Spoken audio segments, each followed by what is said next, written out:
সবসময় যদি একই রকমভাবে বিরিয়ানি রান্না করা হয় তাহলে কিন্তু খেতে দেখবেন ভালো লাগছে না, যতই মজা হোক একটু একঘেয়েমিতা লেগেই থাকে। তো এইভাবে যদি একটু ভিন্নভাবে তৈরি করা যায় তাহলে কিন্তু অনেক বেশি মজা লাগে। আজকে আমি একেবারে সহজভাবে কিভাবে আপনারা দম বিরিয়ানি তৈরি করে ফেলতে পারবেন সেটি করে দেখাবো। এটা যে কেউ বানাতে পারবে, যখন তখন বানাতে পারবে। আসসালামু আলাইকুম everyone, welcome back to Taiyaba secret ইনগ্রেডিয়েন্টসে। আশা করি আপনারা সবাই অনেক বেশি ভালো আছেন। চলুন কথা না বাড়িয়ে শুরু করা যাক। এরপর আমি এখানে বাদাম নিয়ে নিয়েছি, কাঠবাদাম। এটাকে আমি পেস্ট করে নিব, আপনারা যে কোনো বাদাম নিতে পারেন। এরপর আমি সমস্ত স্পাইসেসগুলো একসাথে করে নিলাম। এখানে ধনিয়া গুঁড়া, জিরা গুঁড়া, গোলমরিচের গুঁড়া, হলুদ গুঁড়ো, মরিচ গুঁড়ো, দারচিনি, এলাচ, তো সমস্ত আমার যেই লবঙ্গ, যেই গরম মশলাগুলো আছে আমি সেগুলো নিয়ে নিয়েছি। আপনারা এখানে জয়ফল, জয়ত্রী সব কিছু অ্যাড করতে পারেন।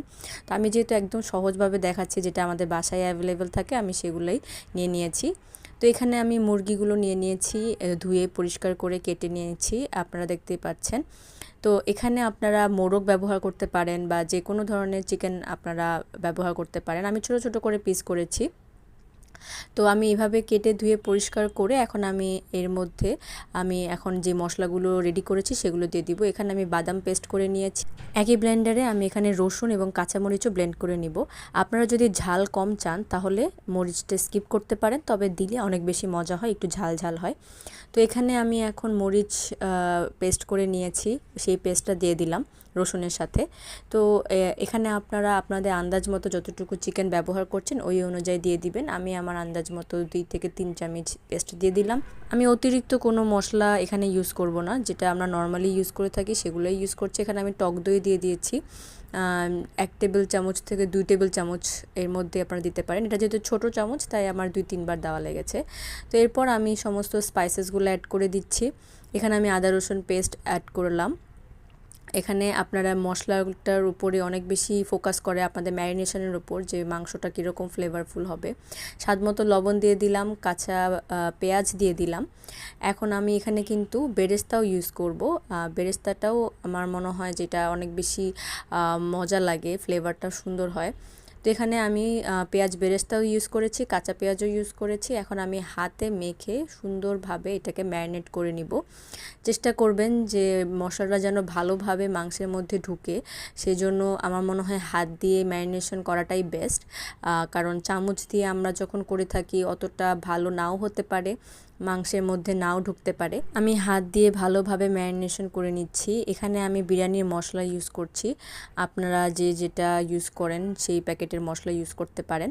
এরপর আমি আবারও হাত দিয়ে এটাকে ভালোভাবে ম্যারিনেশন করে নিচ্ছি। আমি মুরগিটাকে খুব ভালোভাবে প্রিপেয়ার করে নিব।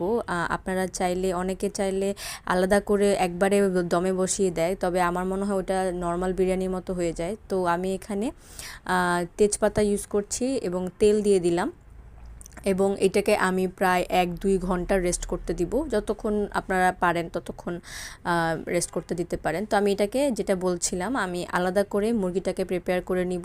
বেশি না, আমার অ্যাটলিস্ট 60% পর্যন্ত কুক করে নিব, দুটাই, চালও মুরগিও। তো এখানে আমি ঘি ব্যবহার করলাম।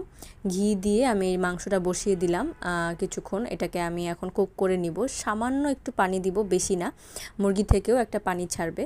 তো মাংসটা যেন সিদ্ধ হয় এবং কাঁচা যে স্মেলটা সেটা যেন চলে যায়, ঠিক ততক্ষণ পর্যন্ত আমি এটাকে কুক করে নেব। অতিরিক্ত কুক করব না, তাহলে কিন্তু আবার দমেও আমি যে বসাবো মাংসটা কিন্তু ছিঁড়ে ছিঁড়ে চলে আসবে এবং ওভার কুক হয়ে যাবে। তো মুরগি বেশিক্ষণ এমনিও লাগে না। তো আমি এই তো 5-7 মিনিট আমি একটু এটাকে কুক করে নিয়েছি, দমে দিয়ে বসিয়ে রেখেছি। 10 মিনিটসের মতো ইন টোটাল যে আমি এটাকে কুক করেছি। তো এটাকে আমি এখন এই পর্যায়ে সাইড করে রেখে দিব। এই পাশাপাশি আমি পোলাওটা রেডি করে নিচ্ছি। প্রথমে আপনারা দেখতে পাচ্ছেন আমি গরম পানি করে নিয়েছি, একদম যখন বলক উঠছে ঠিক তখন আমি এর মধ্যে দারচিনি, এলাচ এগুলো দিয়ে দিচ্ছি। পানিটা বলক ওঠার পরে কিন্তু আমি এগুলো দিয়েছি। তো তারপর আমি এর মধ্যে দুধ দিয়ে দিব, গুঁড়া দুধ। একটু নাড়তে থাকতে হবে যেন দানা দানা হয়ে না যায়। এবং এখানে আমি আবারও একটু পেঁয়াজ বেরেস্তা করে আমি এর মধ্যে দিয়ে দিলাম। দম বিরিয়ানিতে অনেকেই বাসমতি চাল ব্যবহার করে থাকে, তবে আমার ওই বাসমতি চালটা একটু কম পছন্দ, তাই আমি এখানে নর্মাল পোলাও চালই ব্যবহার করেছি। এখানে আপনারা যে যতটুকু পোলাও রান্না করতে চান সেই অনুযায়ী নিয়ে নেবেন। আমি মোটামুটি 1 কেজির মতো নিয়েছি এবং পানি ইউজ করেছি 6 মগের মতো। তো আপনারাও সেই অনুযায়ী কম বেশি করে নেবেন। এখানে আমি লবণটাও ইউজ করে ফেলছি, এটা পুরাই পরিমাণ মতো দিতে হবে, কারণ যেহেতু আমরা একসাথে দমে বসাবো, বেশি দিয়ে দিলে আবার কটা হয়ে যেতে পারে। তো এই তো আমি এটাকেও প্রায় 60 to 70% কুক করে নিব। এখানে আমি কাঁচামরিচ আর কিশমিশ ব্যবহার করছি। এখন এটাকে আমি একটু ভালোভাবে পানিটা যেন শুকায় আসে এবং চালটা আমি দেখা দিচ্ছি যে চালটা কিন্তু এখনও হয়নি। তো যতক্ষণ পর্যন্ত না আমার মনে হবে যে চালটা 60% কুক হয়ে গিয়েছে, ততক্ষণ পর্যন্ত আমি এটাকে এভাবেই রেখে দিব, পোলাওটা হতে দিব। তো এই তো আমি এখন ঢাকনাটা তুলে নিয়েছি। এখনও কিন্তু চালটা একটু চাল চাল আছে, আমি দেখাচ্ছি। এই পর্যায়ে কিন্তু আমি এটাকে আলাদা করে রেখে দিব, কারণ আমরা যখন দমে দিব তখন কিন্তু আবারও চালটা কুক হবে। এবং এখানে যদি আমি 100% কুক করে ফেলি তাহলে কিন্তু ওখানে চালটা ওভার কুক হয়ে যাবে এবং একদমই ভালো হবে না। তো এই তো এই পর্যায়ে আমি এটাকে আলাদা করে নিয়ে নিচ্ছি। এখন আমি যে দমের যে পাত্রটাতে দিব সেটাতে আমি মাংসটাকে প্রথমে দিয়ে দিলাম। এখন মাংসটাকে দেওয়ার পরে আমি লেয়ার লেয়ার করে দিব। আপনারা চাইলে হাফ মাংস এখানে ইউজ করতে পারেন, তারপর আবার চাল, আবার মাংস, এভাবে দিতে পারেন। আমি একবারই মাংসটা দিয়ে দিয়েছি এবং উপরে চালটা ঢেলে দিচ্ছি। এরপর আমি পোলাও চালটা উপরে দিয়ে দিচ্ছি এবং পাশাপাশি আমি আলু ভেজে নিয়েছি কিছু। আমার মনে হয় বিরিয়ানি হোক, দম বিরিয়ানি হোক, কাচ্চি হোক, আলু ছাড়া একেবারেই জমে না। এখানে আমি গাওয়া ঘি ইউজ করছি উপর দিয়ে, একদম পরিবেশন করে দিচ্ছি ঘি দিয়ে। এখানে আপনারা জাফলন কিন্তু দুধ দিয়ে ভিজিয়ে সেটাও ইউজ করতে পারেন, আমার সেটা অ্যাভেলেবেল ছিল না, তাই আমি আজকে ওটা স্কিপ করেছি। এখানে আপনারা আলু বোখারা ইউজ করতে পারেন। তো এই তো এখন আমি ভেজে রাখা আলুগুলো দিয়ে দিচ্ছি। এখন আমার দমে দেওয়ার জন্য কিন্তু সব কিছুই একেবারে রেডি। দমে কিন্তু আমার বেশিক্ষণ দিতে হবে না, আমি ঠিক 15 মিনিট ইউজ করেছি। 15 মিনিট আমি এটার রেখেছিলাম। 15 থেকে 20 মিনিটের মধ্যে এটা কিন্তু হয়ে যায়।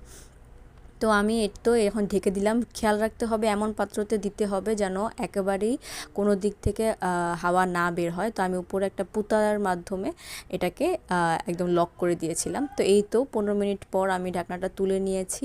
আমার কাছে একদম রেডি এটা মনে হচ্ছে। তো আমি দেখিয়ে দিচ্ছি, চালটাও কিন্তু একদম ভালোভাবে কুকড হয়েছে, মাংসটাও ভালোভাবে কুকড হয়েছে এবং এটা খেতে কিন্তু ভীষণ মজা হয়েছিল। আমি এর জন্যই শেয়ার করি রেসিপিগুলো যেগুলো আমার কাছে ভালো লাগে। তো এই তো এখন আমি এটাকে মিক্স করে নিচ্ছি। আলতো করে নিচের থেকে উপরে মাংসগুলোকে উপরে উঠাতে হবে। বেশি জোরে করলে কিন্তু আবার মাংস ছিঁড়ে যেতে পারে, ভেঙে যেতে পারে। তো এই তো এখন আমার বিরিয়ানিটা কিন্তু একেবারেই রেডি। অনেক বেশি মজা হয়েছিল, অনেক বেশি টেস্টি হয়েছিল, একটু ঝাল ঝাল হয়েছিল। যেহেতু আমরা একটু ঝাল পছন্দ করি, আমাদের বাসার সবাই ঝাল পছন্দ করে, সেটা আপনারা কম বেশি করে নেবেন। তো আশা করছি আপনাদের ভিডিওটি ভালো লেগেছে। যদি ভালো লেগে থাকে এরকম নতুন নতুন মজাদার ঝটপট রান্না দেখতে হলে আমার চ্যানেলে সাবস্ক্রাইব করতে হবে। আশা করছি আপনারা সবাই সাবস্ক্রাইব করে যাবেন। অনেকে ভিডিও দেখে চলে যায়, সাবস্ক্রাইব করে না। তো আশা করছি আপনারা সাবস্ক্রাইব করবেন এরকম মজাদার ঝটপট রান্না দেখার জন্য। আমি কিন্তু চেষ্টা করি রান্নাগুলোকে একেবারেই ইজিভাবে দেখাতে, যাতে বিগিনার্সরাও করতে পারে।